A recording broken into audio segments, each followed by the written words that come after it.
Last class में हमने आंख से संबंधित जो नेत्र दोष थे, तीन निकट दृष्टि दोष, दूर दृष्टि दोष और जरा दृष्टि दोष, वो कंप्लीट कर लिए थे। हम नेक्स्ट टॉपिक जो अपना वो है प्रिज्म। प्रिज्म किसे कहते हैं? तो प्रिज्म जो है, प्रिज्म में कुल 5 पृष्ठ होते हैं, 3 आयताकार पृष्ठ और 2 त्रिभुजाकार पृष्ठ। आयताकार पृष्ठ कौन से होते हैं? ये साइड वाले जो पृष्ठ हैं वो प्रिज्म के आयताकार पृष्ठ है। ये आयताकार पृष्ठ है, यहाँ पे ये भी आयताकार आधार है, नीचे आधार जो है वो भी आयताकार है। ये पार्श्व में ये भी आयताकार पृष्ठ है ना। तो 3 है वो प्रिज्म आयताकार पृष्ठ होते हैं और 2 है वो त्रिभुजाकार आधार होते हैं। त्रिभुजाकार आधार कौन से? एक जो ये सामने जो है ना, ये हमें जो दिखाई दे रहा है, ये सामने यहाँ ये त्रिभुजाकार है। ये देखो, ये यहाँ पे त्रिभुजाकार है। और एक इसके जस्ट सामने आगे की तरफ है ना, 2 पृष्ठ हो गए त्रिभुजाकार। ये पृष्ठ त्रिभुजाकार है, ये देख रहे हो, ये त्रिभुज बन रहा है। और 3 जो है यहाँ पे, ये एक ये 3 जो थे वो थे आयताकार और 2 त्रिभुजाकार आधार और 3 आयताकार पृष्ठों से घिरा पारदर्शी माध्यम है, वो प्रिज्म कहलाता है। प्रिज्म कोण किसे कहते हैं? 2 पार्श्व फलकों के बीच का कोण है वो प्रिज्म कोण कहलाता है। ये पार्श्व फलक है, इनके बीच का ये शीर्ष पे जो कोण बन रहा है वो प्रिज्म कोण कहलाता है। 2 पार्श्व फलकों के बीच का कोण प्रिज्म कोण कहलाता है। तो प्रिज्म किसे कहेंगे? 5 पृष्ठों से घिरा पारदर्शी माध्यम। 5 कौन से? 3 आयताकार और 2 त्रिभुजाकार पृष्ठ से घिरा पारदर्शी माध्यम है, वो प्रिज्म कहलाता है।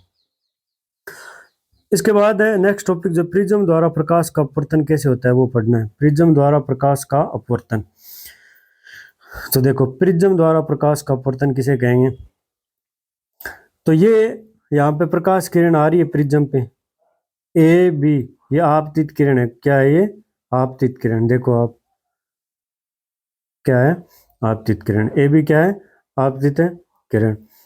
आपतित किरण प्रिज्म पर आपतित हो रही है। तो प्रिज्म जो है वो अलग माध्यम है, और बाहर यहाँ पे, वहाँ यहाँ पे तो वायु है। बाहर क्या है? यहाँ वायु है। और प्रिज्म मान लो कांच का बना है, तो वो अलग माध्यम है। जब माध्यम चेंज हो जाता है तो प्रकाश किरण अपने मार्ग से विचलित हो जाती है। जैसे ये प्रकाश किरण हमने प्रिज्म पे डाली थी, ये जानी ऐसी सीधी जानी चाहिए थी, लेकिन क्या हुआ, रास्ते में प्रिज्म आ गया तो प्रकाश किरण अपने मार्ग से विचलित हो जाती है, जिसे अपवर्तन कहते हैं। यानी हम पढ़ रहे हैं प्रिज्म द्वारा प्रकाश का अपवर्तन। माध्यम चेंज कर दिया, यहाँ पे वायु में से प्रकाश किरण जा रही थी, लेकिन रास्ते में हमने प्रिज्म रख दिया तो प्रकाश किरण अब सीधी नहीं जाएगी। प्रिज्म जो है वो सघन माध्यम है, बाहर वायु है वो विरल माध्यम। तो जब प्रकाश किरण विरल माध्यम से सघन माध्यम में जाती है तो वह अभिलंब की ओर मुड़ जाती है। यह अभिलंब है। प्रकाश किरण सीधी जानी चाहिए थी, सीधी नहीं जा रही है। अब ये ऐसे अभिलंब की ओर मुड़ गई, ऐसे नीचे की तरफ, ये इधर जा रही है प्रकाश किरण। यानी प्रकाश किरण का मार्ग से विचलन क्या कहलाता है? अपवर्तन। तो ये अभिलंब है। अभिलंब किसे कहेंगे? सतह पे 90 डिग्री पे जो रेखा खींचते हैं ना, सतह पे लंबवत, वो कहलाती है अभिलंब। नॉर्मल लिखते हैं इसको, क्या किससे लिखते हैं? नॉर्मल। एन और एन डैश लिखा है यहाँ पे, एन डैश से ये अभिलंब है यहाँ पे। ठीक है अभी। इसके बाद प्रकाश किरण ये ए बी थी, पहले क्या थी? ए बी प्रकाश किरण।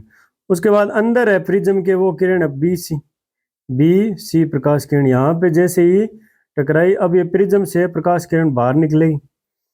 प्रिज्म से जैसे ही बाहर निकलेगी तो बाहर वायु और प्रिज्म के अंदर तो कांच वाला माध्यम है, तो सघन माध्यम है, अंदर सघन है और बाहर विरल है।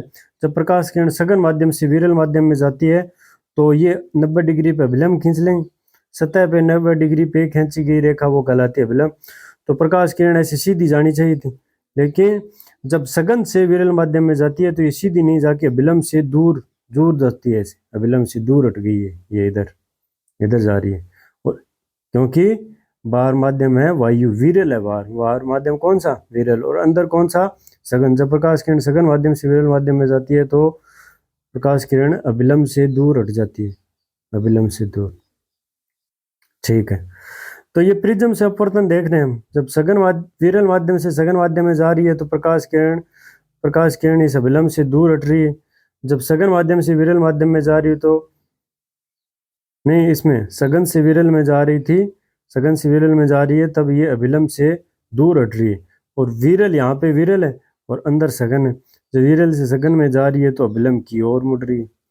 अब देखते हैं चित्र में आपको दिख रहा है ए बी क्या है, ए बी आपतित किरण है, ठीक है। उसके बाद बी सी, ये अंदर बी सी है, ये क्या है, ये अपवर्तित किरण अंदर, अंदर जो बी सी है वो अपवर्तित किरण है, ये बी सी क्या है अंदर अपवर्तित किरण। सी डी क्या है, ये बाहर निकल रही है, जो प्रिज्म से बाहर निकल रही है वो है निर्गत किरण, सी डी क्या है निर्गत किरण। आई क्या है, आई यहाँ पे है आपतन कोण, ये जो आई दिख रहा है ना ये कोण, ये आपतन कोण है, आपतित किरण और ये अभिलंब है, नॉर्मल अपना नॉर्मल अभिलंब को कहते हैं नॉर्मल, नॉर्मल और आपतित किरण के बीच का कोण है इंसिडेंट आई कोण, आई कोण हो गया आपतन कोण। उसके बाद आर क्या है अपवर्तन कोण, ये अपवर्तित किरण और अभिलंब के बीच का कोण है आर से लिख रहे हैं इसको, ये है अपवर्तन कोण। उसके बाद जब प्रकाश किरण बाहर निकल रही है प्रिज्म से, तो प्रिज्म से बाहर निकल रही है निर्गत किरण और अभिलंब के बीच का कोण ये है वो हो गया निर्गत कोण। एन और एन डैश क्या है, ये एन एन डैश, ये एन एन डैश ये अभिलंब है, कौन से पृष्ठ पर, इस पी क्यू पृष्ठ पर अभिलंब है, ये कौन से पृष्ठ पर, पी क्यू पृष्ठ पर। उसके बाद एम एम डैश है, ये इस एक और पृष्ठ पी आर पृष्ठ है, ये पृष्ठ कौन सा है, ये पी आर पृष्ठ है, ये पी आर पृष्ठ, इस पृष्ठ पर ये अभिलंब है एम एम डैश, कौन सा एम एम डैश, ये दूसरा अभिलंब, ये रहा अभिलंब पी आर पृष्ठ पर, और एन और एन डैश अभिलंब है पी क्यू पृष्ठ पर। अब ये पढ़ के देख लो, जो बताया वही लिखा है यहाँ देखो। चित्र अनुसार ए बी प्रकाश किरण प्रिज्म के पृष्ठ पी क्यू पर गिरती है, ये प्रिज्म का पृष्ठ है पी क्यू, ये प्रिज्म का कौन सा पृष्ठ है, पी क्यू पृष्ठ है प्रिज्म का, और प्रकाश किरण ए बी, ये ए बी प्रकाश किरण प्रिज्म के पी क्यू पृष्ठ पर गिरती है। यह किरण बी सी किरण के रूप में अपवर्तित हो जाती है, प्रिज्म के अंदर कौन सी किरण हो गई है, ये ए बी थी और अंदर हो गई ये बी सी किरण, अंदर कौन सी हो गई, अंदर हो गई बी सी किरण। और अभिलंब कौन सा है, अभिलंब ये एन और एन डैश है, अभिलंब एन एन डैश की ओर झुक जाती है, क्योंकि जब विरल से सघन में प्रकाश किरण जाती है तो ये प्रकाश किरण सीधी न जाके ऐसे इधर झुक गई, और ये अपना अभिलंब की ओर झुक गई ये प्रकाश किरण, ठीक है। क्योंकि जब प्रकाश किरण विरल से सघन माध्यम में प्रवेश करती है तो अभिलंब की ओर झुक जाती है। अब अपवर्तित किरण बी सी, ये कौन सी किरण होगी, ये अपवर्तित किरण बी सी प्रिज्म के पृष्ठ पी आर पर गिरती है, ये प्रिज्म का जो पृष्ठ है वो पी आर है, इस पृष्ठ पर गिरती है तो यह किरण सी डी के रूप में बाहर निकलती है।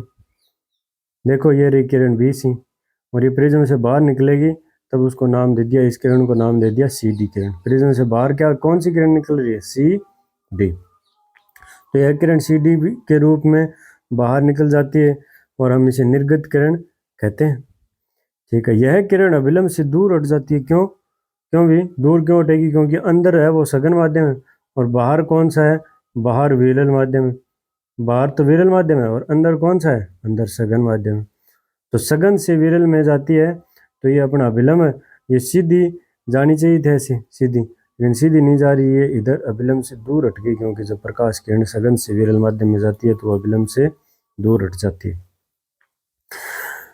ठीक है। क्योंकि किरण सघन से विरल माध्यम में प्रवेश करती है तो अभिलंब से दूर हट जाती है। उसके बाद ये प्रिज्म से अपवर्तन पूरा हो गया। उसके बाद एक छोटी सी डेफिनेशन आती है, विचलन कोण किसे कहते हैं, डेविएशन कोण, डेविएशन एंगल डी से लिखेंगे, विचलन कोण किसे कहते हैं, परिभाषा है छोटी सी। आपतित किरण और निर्गत किरण को पीछे बढ़ाने पर जहां एक दूसरे को काटती है उस बिंदु पर बना कोण कहलाता है विचलन कोण। आपतित किरण कहाँ है, ये रही आपतित किरण, ये ऐसे सीधी जा रही है, आपतित किरण है, कौन सी किरण है, आपतित किरण ये है। और उसके बाद प्रिज्म से बाहर कौन सी निकल रही है, ये निकल रही है प्रिज्म से बाहर, इसको कहेंगे निर्गत किरण। ये कौन सी है, इन दोनों को पीछे की तरफ बढ़ाएं ऐसे, तो इन दोनों के बीच में ये जो कोण है उसको कहेंगे विचलन कोण। आपतित किरण और निर्गत किरण के बीच का कोण विचलन कोण कहलाता है। आपतित किरण दिख रही है क्या आपको, ये रही आपतित किरण, ये आपतित किरण है, इसको आगे ऐसे बढ़ाओ, ऐसे आगे, बाहर कौन सी निकल रही है किरण, बाहर ये निकल रही है सीधी, इसको पीछे की तरफ बढ़ाओ ऐसे, ऐसे पीछे, तो आपतित किरण और निर्गत किरण के बीच का कोण कहलाता है डी, कोण डी विचलन कोण, कोण डी क्या कहलाता है, विचलन कोण। तो आपतित किरण और निर्गत किरण को पीछे बढ़ाएं और आपतित किरण को आगे बढ़ाएं, निर्गत किरण को पीछे बढ़ाएं, तो इन दोनों के बीच का जो कोण है वो कहलाता है विचलन कोण, और इसको डी से लिखते हैं। नेक्स्ट टॉपिक है वर्ण विक्षेपण।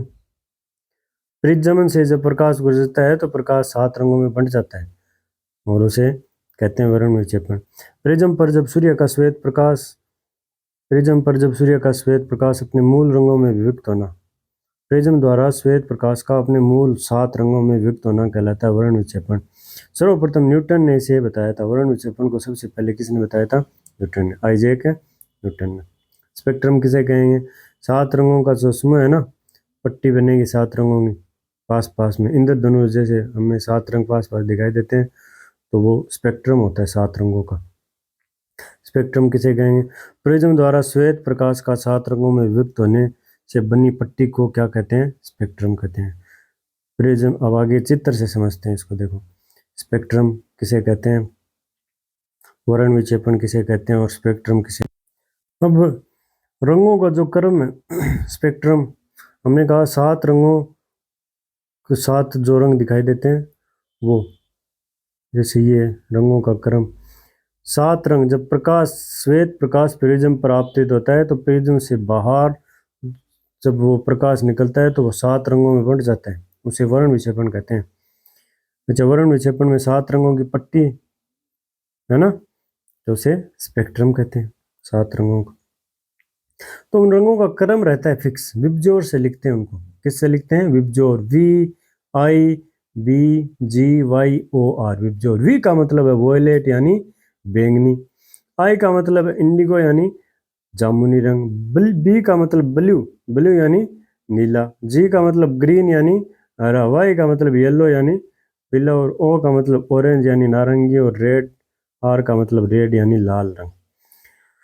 तो जैसे बैंगनी से लाल की तरफ जाते हैं ना, इधर आगे ऐसे, यहाँ पे सबसे पहले बैंगनी है और सबसे लास्ट में कौन सा है? लाल रंग। सबसे पहले बैंगनी और सबसे लास्ट में लाल रंग। तो बैंगनी से लाल की तरफ जाते हैं तो इनकी तरंग दैर्ध्य का मान बढ़ता जाता है। लाल रंग जो होता है उसकी तरंग दैर्ध्य का मान, तरंग दैर्ध्य लिखते हैं लैम्डा से। तरंग दैर्ध्य को किससे लिखते हैं? लैम्डा से।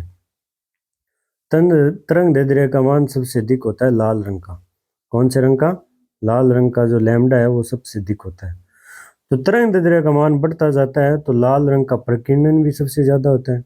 इधर जाएंगे तो ये सबसे पहले जो आता है वो बैंगनी रंग है और सबसे लास्ट में है वो है लाल रंग। बैंगनी से लाल की तरफ जाते हैं तो लैम्डा का मान, तरंग दैर्ध्य का मान बढ़ता जाता है। तरंग दैर्ध्य का मान बढ़ता जाता है तो लाल रंग का प्रकीर्णन यानी जो रंग है सबसे अधिक फैलता कौन सा है? लाल रंग है, वो सबसे जल्दी फैलता है। लाल रंग जल्दी फैलता है। तो देखो प्रकीर्णन कैसे हुआ। प्रिज्म रख दिया हमने, ये रहा प्रिज्म, उन्हें अभी पढ़ा था। प्रिज्म द्वारा श्वेत प्रकाश का प्रकीर्णन, ये हेडिंग थी अपनी। श्वेत प्रकाश हमने प्रिज्म पर आपतित किया है, ठीक है। ये प्रिज्म से होकर ऐसे आगे जाएगा और जैसे प्रिज्म से बाहर निकलेगा तो ये श्वेत प्रकाश 7 रंगों में बंट जाएगा। ऐसे कितने रंगों में? 7 रंगों में। सबसे ऊपर की तरफ जो रंग है वो है रेड, लाल रंग, और सबसे नीचे की तरफ वो वोयलेट है। तो बताओ, ये अभिलंब खींच लिया हमने सतह पे। क्या खींच लिया? अभिलंब। और अभिलंब, ये प्रकाश ऐसे सीधा जाना चाहिए था, लेकिन ये तो अपना सघन माध्यम है। कौन सा माध्यम है? सघन। और बाहर कौन सा माध्यम है? विरल माध्यम। तो सघन माध्यम से विरल माध्यम में जब प्रकाश किरण जाएगी तो प्रकाश का हो जाता है अपवर्तन, और किरण है उस अभिलंब से सीधी नहीं जा रही, ये अभिलंब से दूर हट रही है ऐसे। सबसे अधिक दूर कौन सी है? सबसे अधिक दूर है बैंगनी, वॉयलेट। सबसे अधिक दूर कौन सी है? वॉयलेट। और सबसे अधिक, सबसे नजदीक कौन सी है? लाल रंग। तो विचलन किसका ज्यादा हुआ है? विचलन ज्यादा हुआ है। विचलन मतलब मार्ग से विचलित होना। सबसे अधिक विचलित कौन सी हुई? आप देख के बताओ, सबसे अधिक विचलित कौन सी? देखो, ये ऐसे जानी चाहिए थी, ये प्रकाश किरण ऐसे ऐसे जानी चाहिए थी, है ना, ऐसे जानी चाहिए थी। लेकिन क्या हुआ? ये प्रकाश किरण जो है ऐसे सीधी जानी चाहिए थी, लेकिन हुआ क्या? ये अपने मार्ग से विचलित हो गई। विचलन होने का मतलब इसने अपना मार्ग छोड़ दिया, और ये लाल रंग तो इधर जा रहा है ऐसे, और ये वोयलेट बैंगनी वो इधर जा रहा है। तो जानी ऐसी सीधी जानी चाहिए थी, लेकिन ये मार्ग से इतनी विचलित हो गया, लाल रंग इतना विचलित हो गया। वो बैंगनी है, वो देखो ये सीधा जाना चाहिए था ये प्रकाश, लेकिन बैंगनी रंग है वो इधर जा रहा है, लाल रंग इधर जा रहा है। बताओ, इसने अपना मार्ग इतना विचलित कर लिया और बैंगनी ने अपना मार्ग है इतना विचलित कर लिया, ये देखो इतना ज़्यादा। तो बैंगनी रंग का मार्ग से विचलन हो गया ज़्यादा, और लाल रंग का विचलन है वो सबसे कम होता है 7 रंगों में से। इन 7 रंगों में से ये अपना बैंगनी रंग है सबसे पहले वाला, और ये सबसे लास्ट में वो लाल रंग है। तो इन 7 रंगों में से सबसे अधिक विचलन किसका हुआ? बताओ, आप चित्र को देख के बताओ, सबसे अधिक विचलन कौन से रंग का हुआ है? सबसे अधिक विचलन हुआ है बैंगनी रंग का। कौन से का? बैंगनी रंग का। और सबसे कम लाल रंग का। ये देखो लिखा हुआ है, बैंगनी रंग अधिक झुकता है और लाल रंग कम झुकता है, यानी विचलन कम होता है लाल रंग का और बैंगनी रंग का विचलन अधिक होता है। आइजैक न्यूटन ने यह जानने का प्रयास किया कि क्या श्वेत प्रकाश में और भी रंग होते हैं। 7 रंग तो दिख गए, प्रिज्म जैसे ही श्वेत प्रकाश के मार्ग में रखते हैं तो 7 रंग तो दिखाई दे रहे हैं, 7 रंग तो दिखाई दे रहे हैं। लेकिन न्यूटन ने सोचा क्या 7 से अधिक भी रंग हो सकते हैं, तो इसके लिए उन्होंने दो प्रिज्म लिए, एक प्रिज्म और लिया। इन 7 रंगों के सामने इधर इसने एक प्रिज्म और रखा यहाँ पे, तो लेकिन ये प्रकाश जैसे इसके अंदर से गया तो 7 रंग ही वापस बाहर निकले, तो इसके अलावा और रंग नहीं आए। इसका मतलब ये है कि श्वेत प्रकाश 7 रंगों से ही मिलकर बना है। उन्होंने 2 प्रिज्म लिए, एक प्रिज्म दूसरे के सामने उल्टा रखा जिससे प्रिज्म से विविक्त 7 रंग दूसरे पर गिर सके। कैसे? उल्टा रखा। कैसे रखा? उल्टा, ऐसे देखो। उन्होंने एक प्रिज्म तो ऐसे लिया, ये रहा, इस पे ये श्वेत प्रकाश डाला, श्वेत प्रकाश बाहर निकला तो ऐसे 7 रंगों में 3 4 5 6 7। अब इसने क्या किया, यहाँ पे एक उल्टा प्रिज्म रखा है। पहले सीधा रखा, सीधा रखा तो कुछ भी नहीं हुआ, ये 7 के साथ वापस बाहर निकल गए, ऐसे 7 के साथ वापस। लेकिन फिर उसने क्या किया, फिर उसने उल्टा प्रिज्म रखा, यहाँ पे 7 रंग तो थे ही, है ना। तो इसने फिर यहाँ पे उल्टा प्रिज्म रखा है, ऐसे उल्टा। तो उल्टा प्रिज्म रखते ही ये 7 रंग इसके अंदर से निकले ना, तो बाहर केवल एक ही प्रकाश निकला, श्वेत प्रकाश, यानी 7 रंग वापस संयोजित हो गए पुनः। जब एक सीधे प्रिज्म के सामने दूसरा उल्टा प्रिज्म रखेंगे तो ये श्वेत प्रकाश पहले प्रिज्म में गिरा था, ये 7 रंगों में बंट गया था, उसके बाद उसने उल्टा प्रिज्म रखा तो ये 7 रंग मिलकर वापस एक रंग का निर्माण कर देते हैं, है ना।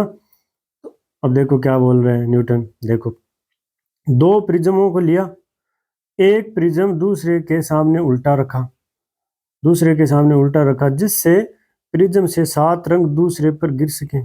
ठीक है, न्यूटन ने देखा कि दूसरे प्रिज्म से श्वेत प्रकाश ही निर्गत हो रहा है, दूसरे प्रिज्म से। यहाँ पे जैसे उल्टा कोई प्रिज्म रखे ना ऐसे, तो ये 7 रंग नहीं निकलेंगे बाहर, केवल एक ही रंग निकलेगा। जब एक सीधे प्रिज्म के सामने एक और दूसरा उल्टा प्रिज्म रख देंगे ऐसे यहाँ पे, तो ये श्वेत 7 रंग यहाँ गिरे, लेकिन ये जब जैसे ही प्रिज्म से बाहर निकलेंगे ना सातों, तो एक रंग का निर्माण कर लेंगे।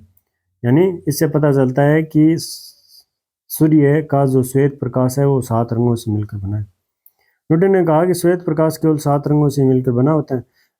अब आगे नेक्स्ट टॉपिक जो है, इंद्रधनुष कैसे बनती है।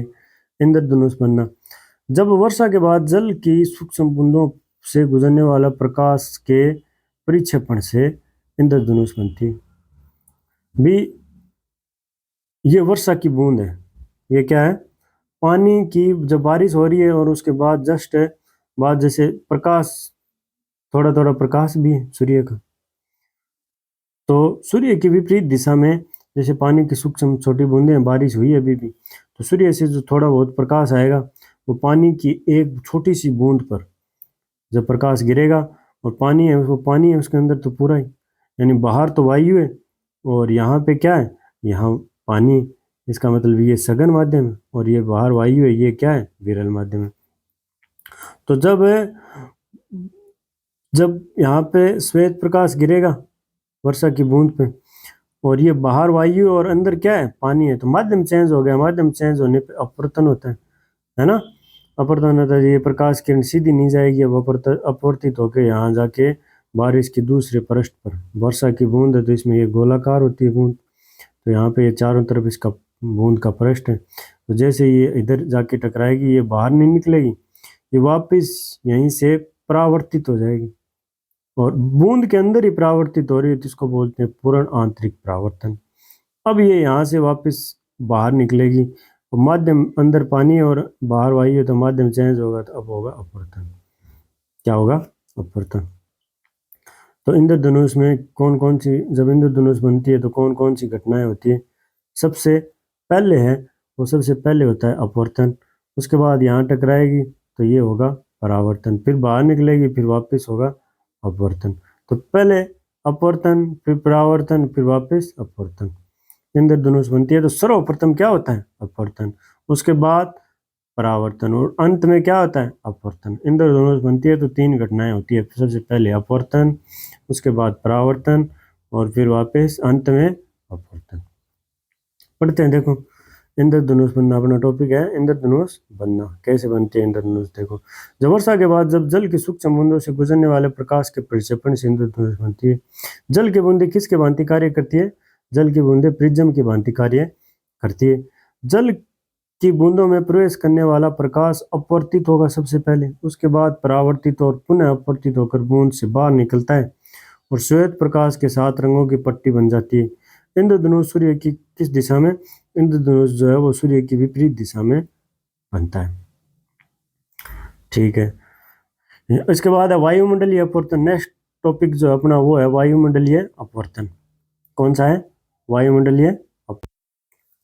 नेक्स्ट टॉपिक कौन सा पढ़ रहे हैं हम? वायुमंडलीय अपवर्तन। तो इसमें क्या होता है? वायुमंडल में उपस्थित परतों की सघनता में अंतर के कारण इनमें से गुजरने वाला प्रकाश अपवर्तित होता रहता है। इस घटना को वायुमंडलीय अपवर्तन कहते हैं। भी ये अपनी पृथ्वी है, क्या है? पृथ्वी, और इसके ऊपर जो है वायुमंडल है, पृथ्वी के ऊपर कई किलोमीटर तक वायु का आवरण है। वायु में हम जानते हैं नाइट्रोजन, ऑक्सीजन, कार्बन डाइऑक्साइड, विभिन्न गैसें। तो पृथ्वी के चारों तरफ, ये पृथ्वी और पृथ्वी के चारों वायुमंडल का परतों का सघन आवरण है। पृथ्वी के चारों तरफ क्या है? वायुमंडल की परतों का सघन आवरण। तो जैसे जैसे प्रकाश सूर्य से नीचे आएगा तो वायुमंडल से होके आएगा पृथ्वी पर, जैसे प्रकाश आएगा तो ये जैसे सूर्य, और ये अगर पृथ्वी की तरफ ऐसे, ये अपनी पृथ्वी है जैसे, तो पृथ्वी पर सूर्य से आने वाला प्रकाश यहाँ पे वायुमंडल से होकर आएगा, वायुमंडल की विभिन्न परतों से, और परतों का सघन आवरण है। सघन आवरण इसका मतलब ऊपर तो है निर्वात होता है और नीचे है सघन माध्यम। तो माध्यम चेंज हो रहा है तो अपवर्तन होगा, और अपवर्तन हो रहा है वायुमंडल के कारण अपवर्तन हो रहा है, तो इसको क्या कहते हैं? वायुमंडलीय अपवर्तन कहते हैं। पृथ्वी पर उपस्थित वायुमंडल की परतों के कारण प्रकाश का अपवर्तन होता है और इसी को क्या कहते हैं? वायुमंडलीय अपवर्तन।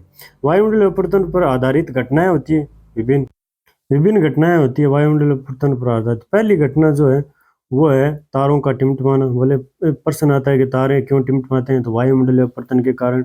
अग्रिम सूर्योदय यानी सूर्य उदय हुआ ही नहीं, उससे पहले ही सूर्य 1-2 मिनट पहले ही दिखाई देने लगता है। वो किसके कारण? वायुमंडलीय अपवर्तन के कारण। विलंबित सूर्यास्त यानी सूर्य अस्त हो गया फिर भी सूर्य थोड़ा थोड़ा ऐसे लाल रंग का सा दिखाई देता है सूर्य अस्त होने के बाद भी, वो भी किसके कारण? वायुमंडलीय अपवर्तन के कारण। पहला अपनी हेडिंग है तारे क्यों टिमटिमाते हैं? तो तारे, यह घटना वायुमंडलीय अपवर्तन पर आधारित है। तारे क्यों टिमटिमाते हैं? वायुमंडलीय अपवर्तन के कारण तारे टिमटिमाते हुए दिखाई देते हैं। वायुमंडलीय अपवर्तन के कारण तारे हमें टिमटिमाते हुए दिखाई देते हैं। जैसे एक तारा देख रहे हैं हम, ये तारा है ना, और ये तारे की आभासी स्थिति है, यहाँ पे हमें तारा दिखाई देता है आंखों से, और ये इसकी क्या है? वास्तविक स्थिति। और ये अब पृथ्वी पर कोई प्रेक्षक है यानी तारे को देख रहा है, ठीक है। और यहाँ पे ये पृथ्वी पर खड़ा है ऐसे, और यहाँ पे वायुमंडल का आवरण है, क्या है? पृथ्वी है तो पृथ्वी के ऊपर तो वायुमंडल है, वायुमंडल का आवरण, और ऊपर निर्वात है और इधर ये माध्यम है। ये सघन माध्यम हो गया, ऊपर तो निर्वात था और सघन माध्यम हो गया। तो सघन माध्यम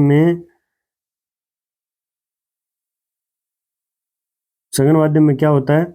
जब तो ये प्रकाश जो है ना, जैसे वायुमंडल का आवरण है, तो जैसे ये तारा अपने यहाँ पे कोई तारा है, वास्तविक स्थिति तारे की है, तो तारे से जैसे प्रकाश आता है तो नीचे वायुमंडल आ गया, ऊपर वायुमंडल होता नहीं है, ऊपर तो निर्वात है। जैसे ये प्रकाश वायुमंडल में प्रवेश करता है तो ये सीधा नहीं जाके, और ये 90 डिग्री पे जो रेखा खींचे वो विलंब होती है, तो ये अविलंब की ओर मुड़ जाता है प्रकाश। तारे से आने वाला प्रकाश किधर मुड़ जाता है, ये जैसे 90 डिग्री पे यहाँ ये पृथ्वी का और वायुमंडल है, और ये जो 90 डिग्री पे रेखा खींचे वो विलंब है, तो ये प्रकाश है ना सीधा नहीं जाके थोड़ा सा ऐसे इधर मुड़ जाता है। फिर आगे नीचे और आएगा तो नीचे और सघन माध्यम है, तो फिर ये और इधर मुड़ जाएगा, ऐसे मुड़ता हुआ प्रकाश आएगा।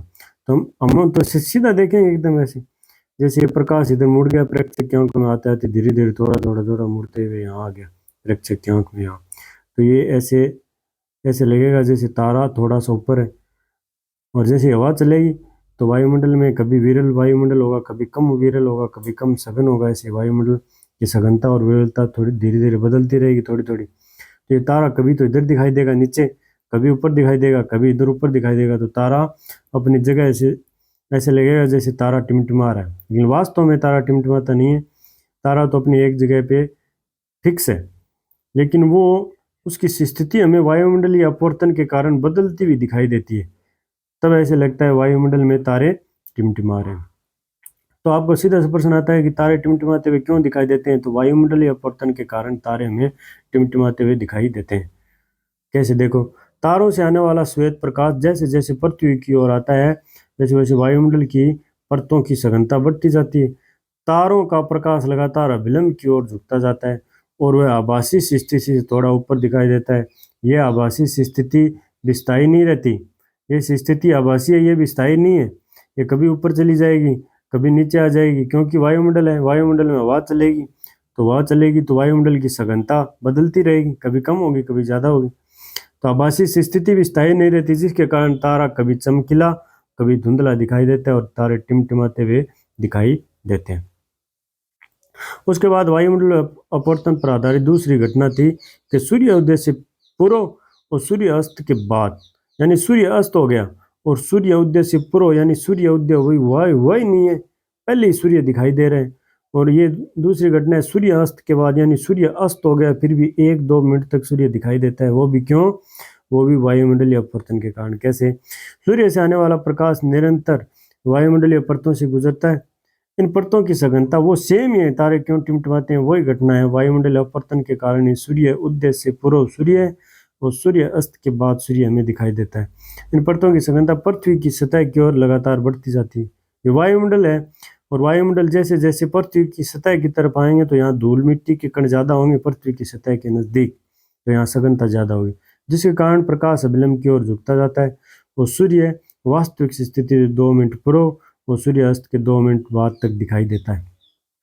वायुमंडल अपवर्तन का सूर्य अस्त और सूर्य उदय पर प्रभाव कैसे, देखो चित्र से समझते हैं कैसे।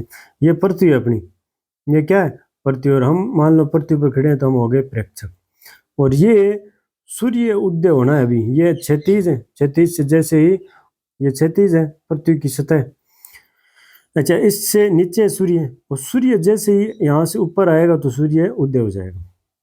लेकिन क्या हुआ कि 2 मिनट अभी और बढ़े हैं सूर्य उदय होने में, सूर्य क्षैतिज से, इससे सतह से नीचे क्षैतिज से, तो इस सूर्य से प्रकाश आ रहा है, ऐसे प्रकाश आ रहा है, तो ये प्रकाश ऐसे सीधा जाना चाहिए था ऐसे, लेकिन क्या हुआ कि जैसे जैसे ये वायुमंडल है यहाँ पे, और ये प्रकाश जैसे आगे बढ़ेगा तो यहाँ पे विरल माध्यम है बाहर की तरफ इधर, और ये सतह पृथ्वी का वायुमंडल है तो यहाँ सघन माध्यम है, यहाँ पे ये गाढ़ापन ज़्यादा है यानी सघनता ज़्यादा है, तो ये प्रकाश सीधा न जाके थोड़ा थोड़ा ऐसे मुड़ता जाएगा, ऐसे ऐसे मुड़ता जाएगा ऐसे, है ना, क्योंकि सघन माध्यम में क्या होता है, सघन माध्यम में प्रकाश किरण जो है वो अभिलंब की ओर मुड़ जाती है, किधर, अभिलंब की ओर मुड़ जाती है। जैसे यहाँ पे ये अभिलंब है तो ये प्रकाश किरण सीधी न जाके ये थोड़ी सी इधर मुड़ गई, फिर आगे और अभिलंब है तो ये सीधी न जाके थोड़ी सी और इधर मुड़ गई, फिर ये अभिलंब है, ये प्रकाश किरण सीधी न जाके ऐसे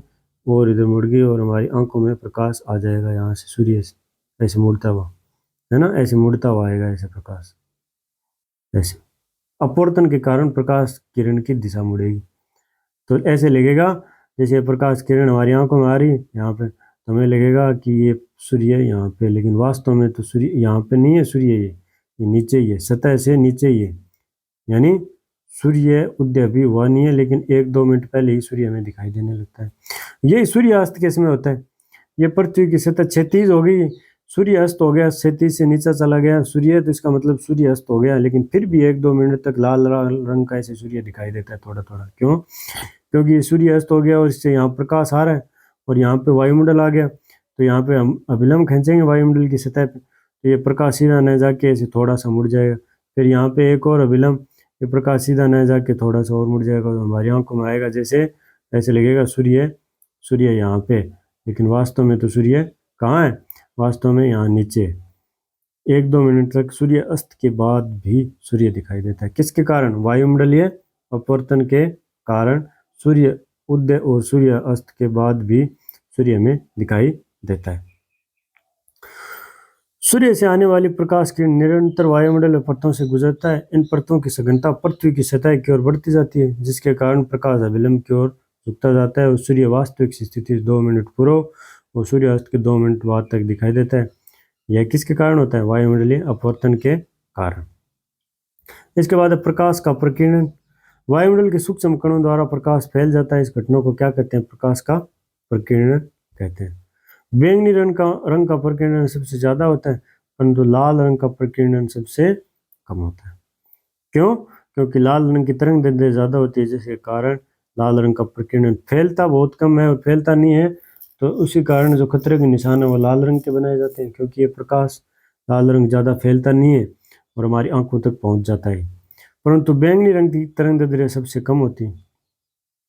टिंडल प्रभाव, जैसे सूर्य का प्रकाश हमारे घर में जैसे कोई रोशनी खिड़की है और खिड़की से जब सूर्य का प्रकाश आता है तो उस प्रकाश के अंदर हमने धूल मिट्टी के छोटे छोटे कण से दिखाई देते हैं, यानी उस प्रकाश का मार्ग दिखाई देता है हमें। यहाँ से धूप आ रही है, जो मार्ग दिखाई दे रहा है प्रकाश का, वो टिंडल प्रभाव है। कैसे? जो धूल वायुमंडल में सूक्ष्म कणों द्वारा कणों पर जब प्रकाश टकराता है तो उस प्रकाश किरण का मार्ग चमकता हुआ दिखाई देता है। इस घटना को क्या कहते हैं? टिंडल प्रभाव। अंधेरे कमरे में रोशनदान से प्रकाश किरण का पथ सूक्ष्म कणों द्वारा चमकता दिखाई देना। प्रकाश का प्रकीर्णन कणों के साइज पर निर्भर करता है। सूक्ष्म कण नीले प्रकाश को प्रकीर्णन करते हैं और बड़े कण जो है वो लाल रंग के प्रकाश को प्रकीर्णन ज्यादा करते हैं। छोटे कण है वायुमंडल में तो नीले रंग का प्रकीर्णन होगा, और अगर बड़े कण है तब लाल रंग का प्रकीर्णन ज्यादा होता है। उसके बाद आकाश नीला क्यों दिखाई देता है? सेम यही, आकाश नीला क्यों दिखाई देता है कि वायुमंडल में उपस्थित सूक्ष्म कणों नीले रंग का प्रकीर्णन ज्यादा हो जाता है, क्योंकि नीले रंग की तरंग दैर्ध्य कम होती है, परंतु लाल रंग की तरंग दैर्ध्य ज्यादा होने के कारण प्रकीर्णन नहीं हो पाता, क्योंकि वायुमंडल में सूक्ष्म कण होते हैं। सूक्ष्म कण है तो वो नीले रंग का ही प्रकीर्णन करेंगे, लाल रंग का प्रकीर्णन नहीं होगा। नीले रंग का प्रकीर्णन यानी फैल गया ज्यादा, यहाँ पे नीला ही नीला रंग फैला हुआ है, लाल रंग तो फैला हुआ ही नहीं। लाल रंग एक ही जगह पे, ऐसे एक जगह पे तो वायुमंडल लाल कैसे दिखेगा? लेकिन नीला रंग जो है, ये जो नीला रंग ये पूरा यहाँ पे ऐसे फैल गया, तो बादल जो है वो हमें नीले रंग के दिखाई देते हैं, क्योंकि नीला रंग की तरंग दैर्ध्य कम होती है और वायुमंडल में सूक्ष्म कण है तो वो नीले रंग को प्रकीर्णित करेंगे, जिसके कारण वायुमंडल में उपस्थित सूक्ष्म कण नीले रंग को प्रकीर्णित करेंगे, तो जो आकाश है, जो बादलों का रंग है वो नीला नीला सा दिखाई देता है, क्योंकि नीला रंग का प्रकीर्णन ज्यादा हो गया। नीला रंग फैला हुआ यहाँ पे, लाल रंग फैला हुआ नहीं है, तो दिखाई कैसे देगा? है ना? नीला रंग हमारे चारों तरफ ऊपर वायुमंडल में, क्योंकि नीला रंग फैल गया एक बहुत दूर दूर तक वायुमंडल में उपस्थित सूक्ष्म कणों द्वारा, श्वेत प्रकाश में जो नीला रंग। उसके बाद नेक्स्ट जो है, उसके बाद खतरे के निशान जो है वो लाल रंग के क्यों बनाए जाते हैं? खतरे के निशान लाल रंग के क्यों बनाए जाते हैं? ये लाल रंग का प्रकीर्णन कम होता है, लाल रंग फैलता कम है, फैलता कम है तो ये दूर तक जाता है, बहुत दूर तक, तरंग दैर्ध्य ज्यादा होती है, इस कारण लाल रंग लंबी दूरी तक आसानी से दिखाई देता है। जैसे खतरे का निशान बना रखा है लाल रंग का, जैसे खतरे का निशान है, तो वो फैलेगा नहीं ऐसे इधर उधर, यहाँ पे वो क्या होगा, बहुत दूर तक जाएगा। और नीला रंग है तो नीला रंग है, जैसे नीले रंग का निशान बना दिया तो वो यहीं फैल जाएगा, यहाँ नहीं आएगा, वो हमें दूर से दिखाई नहीं देगा, नजदीक आने के बाद हमें दिखाई देगा कि यहाँ नीला रंग, क्योंकि वो यहीं फैल गया। और लाल रंग है, वो लाल रंग है वो फैलता नहीं है, वो तो बहुत दूर तक जाता है, यानी लाल रंग लंबी दूरी तक आसानी से दिखाई देता है क्योंकि बाकी रंगों का प्रकीर्णन ज़्यादा होने की वजह से वे बीच रास्ते में फैल जाते हैं और दूर तक नहीं जाते। यहाँ बीच रास्ते में फैल जाते हैं, दूर तक नहीं जाते। बाकी रंग दूर से दिखाई नहीं देते। यही कारण है कि खतरे के निशान लाल रंग के बनाए जाते हैं। ये चैप्टर के लास्ट में जो प्रश्न है, आँख जिस भाग पर वस्तु का प्रतिबिंब बनता है वो कौन सा भाग हो गया? रेटिना हो गया पर्दे पर। निकट दृष्टि दोष में किस लेंस का, ये सभी हमने पढ़ लिया, ये कर लेना आप, है ना। मोतियाबिंद, निकट दृष्टि दोष, निकट बिंदु, दूर बिंदु, समजन क्षमता। नेत्र दृष्टि दोष में किस लेंस का उपयोग करते हैं? दूर दृष्टि दोष में और निकट दृष्टि दोष में। वर्ण विक्षेपण किसे कहते हैं? 7 रंगों का क्रम, विभज्योत, सोच मंडल या कॉर्निया जो सबसे आगे का भार वातावरण के संपर्क में रहता है। जरा दृष्टि दोष में द्विफोक्सी लेंस का उपयोग करते हैं। नेत्र का नामांकित चित्र। ये सभी प्रश्न आए हुए हैं। प्रकाश किरण के मारक का दिखाई देना, टिंडल प्रभाव। चलिए, तब ये चैप्टर अपना कंप्लीट है और आगे नेक्स्ट क्लास में हम एक और नया चैप्टर शुरू करेंगे। तब तक के लिए जय हिंद, जय भारत।